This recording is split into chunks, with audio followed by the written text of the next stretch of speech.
Media की भूमिका एवं समस्याएं, इलेक्ट्रॉनिक, प्रिंट और एवं असामाजिक। मीडिया के प्रकारों का वर्णन। मीडिया सब क्या समझते हैं, किस प्रकार से मीडिया आपके लिए सुविधाजनक है, सहायक है, का क्या उद्देश्य है। जो मीडिया की इस 1.12 यूनिट पर अपना यही है और इसके बारे में अपन चर्चा करेंगे। देखिए, मीडिया के प्रकारों का वर्णन, मीडिया सब क्या समझते हैं, इस पर प्रकाश डालते हैं। देखिए, मैं आपको यहाँ डिस्क्राइब करने की कोशिश करूँगा और आप समझने की कोशिश कीजिए। आप मेरे चैनल को ज़्यादा से ज़्यादा लाइक कीजिए और सब्सक्राइब कीजिए। ठीक है फ्रेंड्स। देखिए, कार्यपालिका, न्यायपालिका और विधायिका के बाद किसी भी राष्ट्र के चतुर्थ स्तंभ के रूप में मीडिया को रखा गया है। सरकार और जनता के मध्य एक संचार का माध्यम है। आधुनिक युग में सूचना क्रांति के फलस्वरूप मीडिया के क्षेत्र में व्यापक वृद्धि हुई। इस कारण वर्तमान युग को मीडिया युग कहना अतिशयोक्ति नहीं है। मीडिया शब्द अंग्रेजी शब्द मीडियम से बना है, जिसका शाब्दिक अर्थ माध्यम है, अर्थात सूचना, जानकारियों, आंकड़ों और घटनाओं को प्राप्त करने और उन्हें समाज तक पहुंचाने का माध्यम ही मीडिया कहलाता है।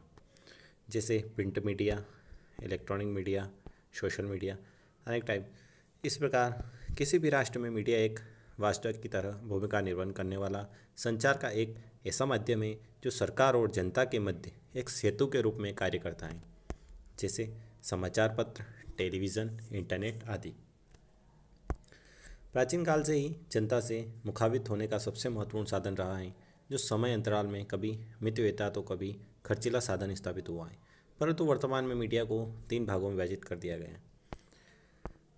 देखिए, प्रिंट मीडिया, समाचार पत्र, magazine; electronic media, TV, radio; social media, internet. 3 तरह के मीडिया के जो पार्ट हैं ये हैं। प्रिंट मीडिया क्या है? देखिए, संचार का सबसे प्राचीन और मितव्ययी साधन प्रिंट मीडिया रहा है, जो लिखित आधार पर जनसंचार का माध्यम बना है। यह मीडिया जन सामान्य की पहुंच में रहा है, जिनसे दूर दराज की खबरों को लिखित माध्यम में जनता के समक्ष पहुंचाया जाता है, जिसमें समाचार पत्र, पत्रिकाएं आदि आते हैं। मीडिया का यह माध्यम मितव्ययी तो साबित हुआ है, लेकिन निरक्षर व्यक्तियों पर अपना प्रभाव स्थापित नहीं कर पाया। सेकंड पॉइंट है इलेक्ट्रॉनिक मीडिया। जनता की पहुंच तक आने में यह सबसे सफल साधन रहा है, जिसके द्वारा मौखिक और चित्रित आधार पर जनसंचार स्थापित किया जाता है, जिसमें मुख्यतः टेलीविज़न, रेडियो और अन्य तकनीकी संसाधन शामिल हैं।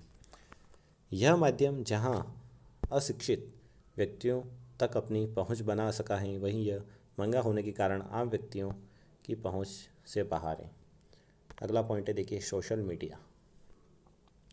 वर्तमान वैश्वीकरण के युग में संचार का यह माध्यम एक देश को ही नहीं बल्कि विभिन्न देशों और वहां के व्यक्तियों को अतिशीघ्र और सरलता से जोड़ने का सबसे व्यवस्थित साधन साबित हुआ है, जिससे इंटरनेट, फेसबुक, व्हाट्सएप आदि शामिल है।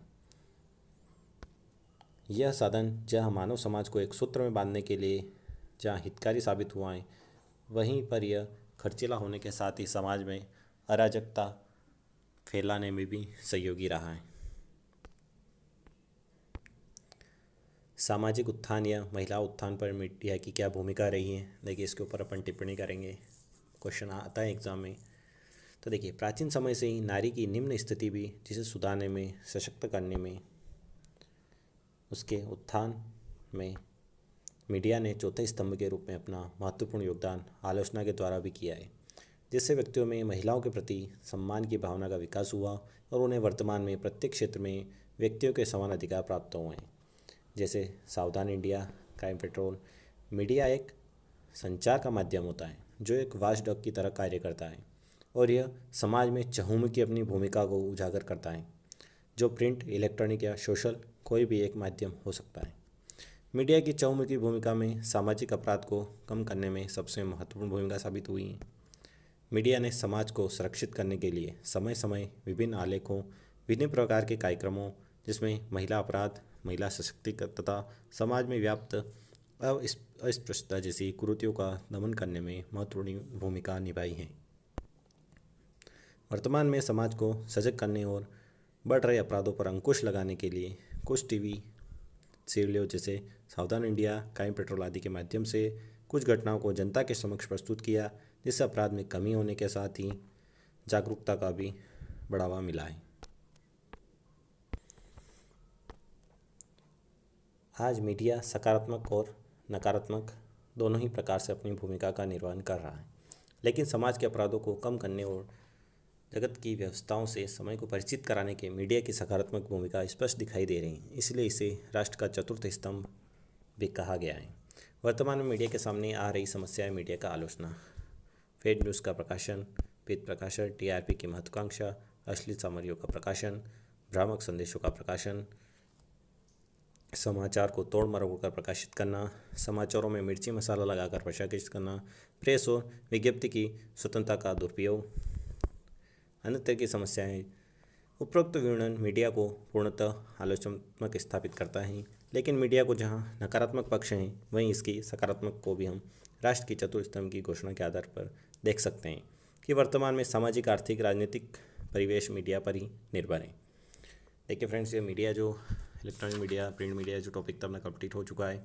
अगले टॉपिक में बात करेंगे लोकपाल, लोकायुक्त और लोक न्यायालय, न्यायपालिका, न्यायिक सक्रियता, जनहित याचिका।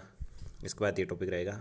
आप मेरे चैनल को ज़्यादा से ज़्यादा लाइक कीजिए और सब्सक्राइब कीजिए। ठीक है फ्रेंड्स, जय हिंद, जय भारत, वंदे मातरम।